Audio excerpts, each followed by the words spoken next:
Rekomendasi DNA atau rDNA adalah suatu upaya meletakkan DNA dari suatu organisme ke dalam DNA bakteri dengan menggabungkan dua atau lebih sequence yang biasanya tidak akan terjadi bersama-sama melalui penyambungan gen. Sebuah protein rekombinan adalah suatu protein yang dihasilkan dari DNA rekombinan. Prinsip kerja dari teknik DNA rekombinan adalah penyisipan gen yang diinginkan pada DNA target sehingga menghasilkan individu yang memiliki sifat yang dikehendaki spesies. Nah, berikut contoh DNA rekombinan. Yang pertama adalah antibodi rekombinan, yang kedua protein terapeutik, ketiga vaksin, yang keempat vaksin DNA, dan yang kelima terapi genetik. Manfaat DNA dalam bidang kesehatan. Yang pertama, vaksin hepatitis B menggunakan virus S. cerevisiae. Yang kedua, insulin menggunakan bakteri E. coli untuk mengobati diabetes. Yang ketiga, hormon tubuh manusia atau GH menggunakan E. coli mengobati kelainan pertumbuhan, misalnya cebol.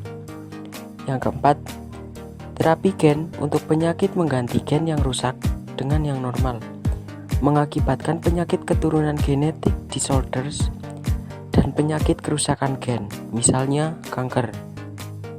Selanjutnya, di bidang pertanian. Contoh yang pertama adalah mikroba pendegradasi limbah. Selanjutnya, bakteri ICE atau ICE- telah direkayasa sehingga tidak mampu membeku di suhu rendah. Manfaat DNA rekombinan di berbagai bidang. Yang pertama yaitu bidang pertanian. Dapat meningkatkan nilai nutrisi, misalnya pada tomat akan diberikan nutrisi flavonoid yang memberikan keuntungan berupa antioksidan. Manfaat DNA rekombinan di berbagai bidang selanjutnya yaitu bidang hukum. Dapat mengidentifikasi pelaku tindak kejahatan dengan sidik jari DNA. Selanjutnya yaitu pada bidang pengembangan ilmu pengetahuan, yaitu dapat membantu memahami kelainan penyakit pada manusia dan dapat mewujudkan proyek genom manusia dan genom organisme. Yang terakhir yaitu pada bidang pertanian. Pada bidang pertanian dapat menciptakan tanaman yang tahan hama, misalnya tomat, dan tanaman diberikan peningkatan nutrisi. Penyambungan DNA donor plus DNA plasmid vektor menjadi enzim ligase, kemudian ikatan fosfodis. Transformasi adalah proses pemasukan DNA rekombinan yang telah terbentuk ke dalam sel inang. Sel inang yang digunakan umumnya adalah E. coli. Informasi genetiknya sudah dipahami, tumbuh cepat dan tidak banyak persyaratan, serta dapat menerima vektor dan mudah ditransformasi. Nah, ini adalah ringkasan dari tahap rekombinasi DNA, dimulai dari isolasi DNA masing-masing dari DNA donor dan DNA vektor, kemudian dilakukan pemotongan masing-masing DNA. Pemotongan dibantu oleh enzim restriksi DNA.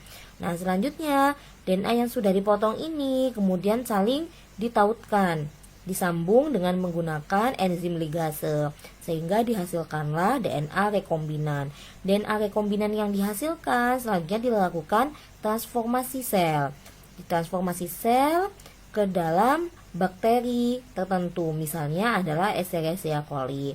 Selanjutnya dilakukan perkembangbiakan di laboratorium, sehingga ketika bakteri yang membawa DNA rekombinan ini bereproduksi, membelah, maka sel anakan bakteri yang membawa DNA rekombinan ini juga akan tetap ditemukan pada sel anakannya.